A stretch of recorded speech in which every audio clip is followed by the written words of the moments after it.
अस्सलाम वालेकुम, कैसे हैं आप सब। आई होप आप सब बिल्कुल ठीक होंगे। आज का जो व्लॉग है ये मैं स्टार्ट कर रही हूँ सुबह से, और अभी यहाँ पे है जी सुबह का टाइम, और बच्चों को स्कूल मैंने भेज दिया था। आजकल मानो की रूटीन ना थोड़ी सी ख़राब हुई हुई है, तो जब वो लोग जाते हैं स्कूल तो ये भी साथ ही उठ जाती है। तो बस जी यहाँ पे ये भी उठ गई हुई है, और मैं जा रही थी अपने लिए नाश्ता बनाने, तो आके देखा तो ये उठी हुई थी। तो आज जी नाश्ते में मुझे सिर्फ चाय बनानी है, साथ में मैं ले लूँगी बन।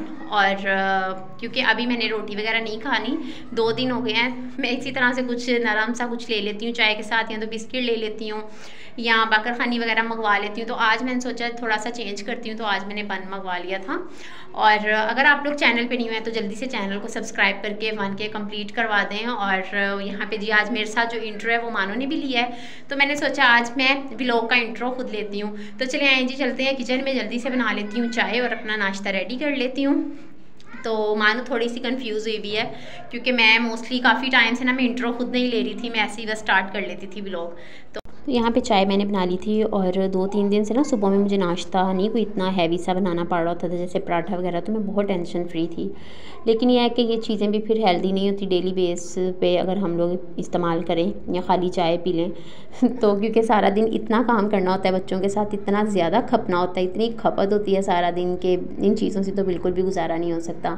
तो क्योंकि हम लोग पंजाबी हैं, और पंजाबियों का ना पराठों के बगैर गुजारा नहीं होता।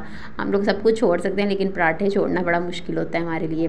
तो बस साथ में मैंने फिर सवेरा भी उठ गई थी, उसको भी साथ में मैंने करवा दिया था नाश्ता, और मानो को भी साथ में करवा दिया था। तो नाश्ता करने के बाद पहला जो काम होता है ना वो ये होता है कि मैंने दूध से ना मलाई उतारनी होती है, क्योंकि फिर बच्चों को मैंने दूध देना होता है। तो उससे पहले ना फिर मैं उतार लेती हूँ मलाई। अगर मलाई ना सुबह में उतारे ना तो फिर जो होती है सारी ना वेस्ट हो रही होती है, क्योंकि फिर दूध में ही मिक्स हो जाती है। तो सबसे पहला काम ना मेरा ये होता है। तो माशाल्लाह से दूध पे ना मलाई बिना ठीक ठाक आती है, बिल्कुल रोटी की तरह ना। तो यहाँ पे जी मैंने दूध से मलाई उतारी, उसके बाद मैंने इनको फीडर वगैरह दे दिया था। इन्होंने फीडर वगैरह पिया, और अभी सवेरा आ गई थी बाहर दोबारा मेरे पास, और मैं ना आज सोच रही थी कि सवैयाँ बना लेती हूँ दूध वाली। तो मैंने दूध लेके इसमें ही मैंने डाल दी थी सवैयाँ, थोड़ी सी इलायची इसमें ऐड कर दी थी, इलायची के दाने ना 2 इलायचियों के, और साथ ही चीनी डाल के ना मैंने इसको चढ़ा दिया था। हाँ जितनी लो हुई हुई थी ना, बहुत कम आँच आ रही थी, तो बस मैंने कहा हल्की आँच पे ना ये पकती रहेंगी, क्योंकि ब्रीक सवैयाँ ना तो इनको ज़्यादा टाइम नहीं लगता।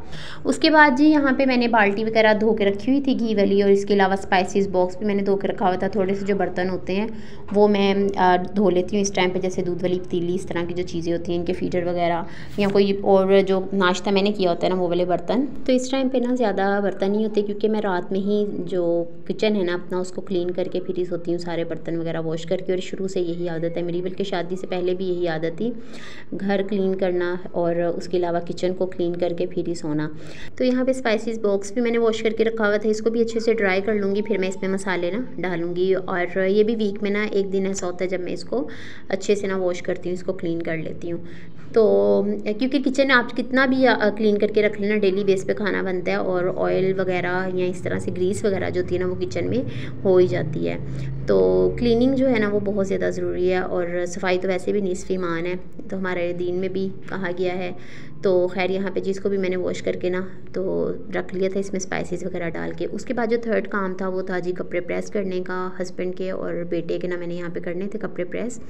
तो मैं अभी यहाँ पे कर रही थी उनके कपड़े प्रेस, और उसके बाद फिर जल्दी से ना मैंने शावर दिया था सवेरा और मानो को। तो अगर कंपैरिजन किया जाए ना, मैरिड लाइफ तो काफ़ी ज़्यादा डिफ़िकल्ट होती है, इतना आसान नहीं होता घर को लेके चलना। आपको हर एक की मर्ज़ी के मुताबिक काम करना होता है, बल्कि हर किसी का काम करना होता है, हर एक का ख्याल रखना होता है, उनकी ज़रूरतों का ख्याल रखना होता है कि उनको किसी चीज़ की किस टाइम पे ज़रूरत है।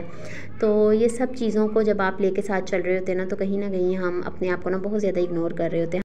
जब बेटी होती है एक लड़की तो उस टाइम पे उसकी जो सोच होती है वो चेंज होती है, लेकिन जब एक बीवी बन जाती है तो उसकी सोच और होती है, और जब वो एक माँ बन जाती है ना तो फिर मैं कहती हूँ कि बस फिर जो लड़कियाँ मैच्योर नहीं होती ना वो भी मैच्योर हो जाती हैं, क्योंकि ये फ़ेज़ ही इस तरह का होता है जब आप बच्चों की परवरिश कर रहे होते हैं ना, उस टाइम पे आपके सामने इतनी चीज़ें आ रही होती हैं, फिर हम सोचते हैं कि अच्छा ये भी दुनिया है, ये भी रूप है इस दुनिया का, और फिर आपके सामने अच्छाई भी आती है, आपके सामने बुराई भी आती हैं। तो फिर आप पे डिपेंड करता है कि आप बच्चे को किस चीज़ में इन्वॉल्व करते हैं, किस चीज़ से रोकते हैं।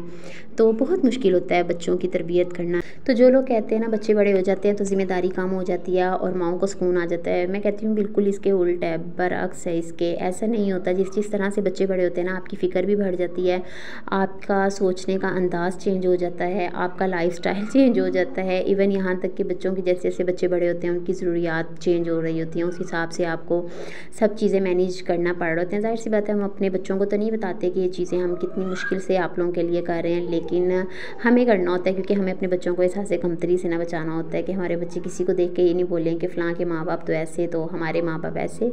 चाहे बच्चे मुँह पे ना बोलें, लेकिन मुझे इस चीज़ से ना बहुत ज़्यादा अब डर लगता है जैसे जैसे बच्चे बड़े हो रहे हैं।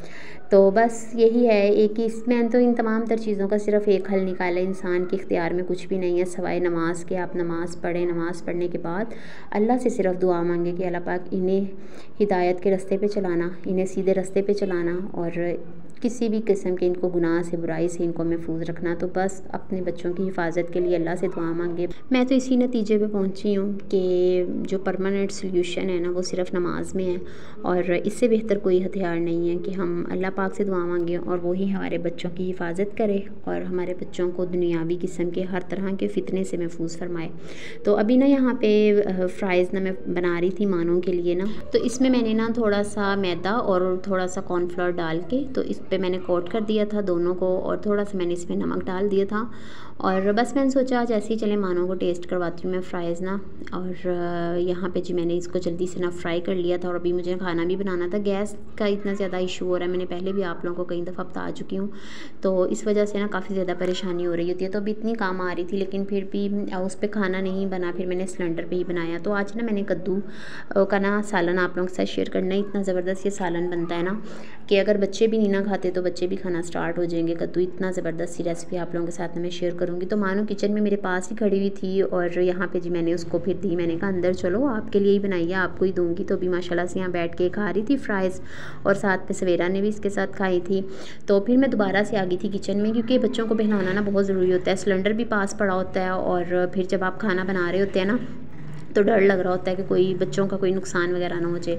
तो यहाँ पे ना मैंने एक कद्दू लिया था और इसको ना मैंने क्यूब्स में ना कट कर लिया था और सिर्फ मैंने डिनर की ही तैयारी करनी थी। डिनर में मैंने सोचा चले आज ना इसकी सब्ज़ी बना लेती हूँ। तो वैसे कई तरीके से ना इसकी सब्ज़ी बनाई जाती है, दाल में भी बनता है, गोश्त में भी बनता है, सिंपल भी बन जाता है। तो आज जो मैं आपके साथ रेसिपी शेयर करूँगी ना ये बहुत ही टेस्टी और बच्चे भी बहुत ज़्यादा शौक से खा लेंगे। तो मैंने ना इसको क्यूब्स में कट कर लिया। उसके बाद जी थोड़ा सा ऑयल लेके उसमें मैंने अभी इसको फ्राई कर रही थी। इस फ्राई करके अगर आप सब्ज़ी बनाते हैं ना तो मेरे बच्चे तो खैर बहुत शौक से खा लेते हैं और वो जज ही नहीं कर पाते, उनको लगता है बस हर चीज़ आलू है। तो अभी यहाँ पे देखें, यहाँ फ्लेम कितनी कम आ रही थी तो फिर मैंने सिलेंडर पे बना लिया। मैंने कहा बस यहाँ पे तो फिर मैं 2-3 घंटे चाहे खड़ी रही, इसने तो फ्राई नहीं होना। और अभी यहाँ पे ना बेटा आया था कोर्स लेके ना अपने फ्रेंड से, तो इसका जो कोर्स है वो जिस कंपनी का चाहिए था उसी कंपनी का हमने भी लिया था। लेकिन अब तो कोर्स जो आ रहे हैं ना प्राइवेट स्कूल्स में उनकी भी सीरीज़ हैं, ये जी 1 सीरीज़ है, 2 सीरीज़ है। तो कुछ इसकी बुक्स सही आ गई थी, कुछ नहीं सही आई थी, तो काफ़ी ज़्यादा ना फिर इसको परेशानी होती थी और होमवर्क वगैरह भी करना होता था और बाकी भी काम वगैरह इसका होता था, रीडिंग वगैरह भी। तो आज फिर मैंने इसको बोला था, मैंने कहा आप अपने फ्रेंड से ना ले आओ जाके कोर्स और मैं ना फिर आपको आज मंगवा देती हूँ।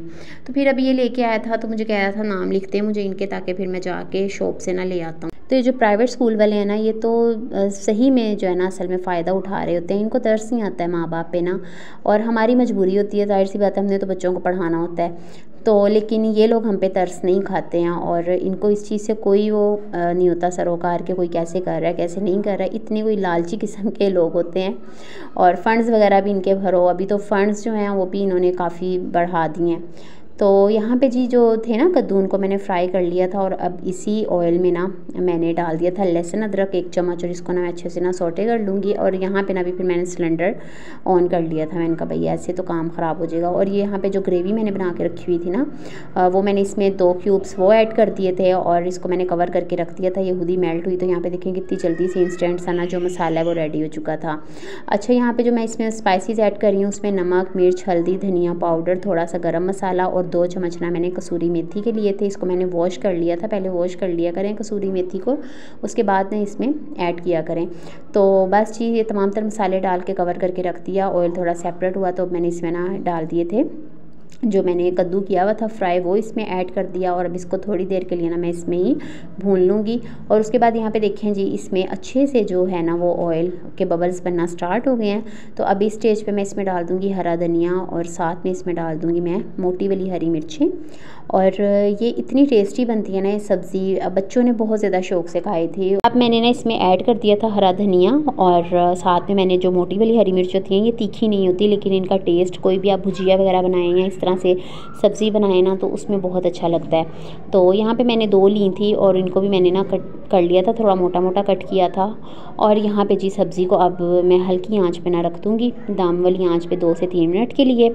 और इसी तरह से ना बस मैं न्यू रेसिपीज़ ट्राई करती रहती हूँ। तो हस्बैंड की तरफ से ना मुझे खुली छूट है, वो इस मामले में बहुत ज़्यादा शरीफ किस्म की इंसान है, वो नहीं नखरे वखरे करते खाने के मामले में।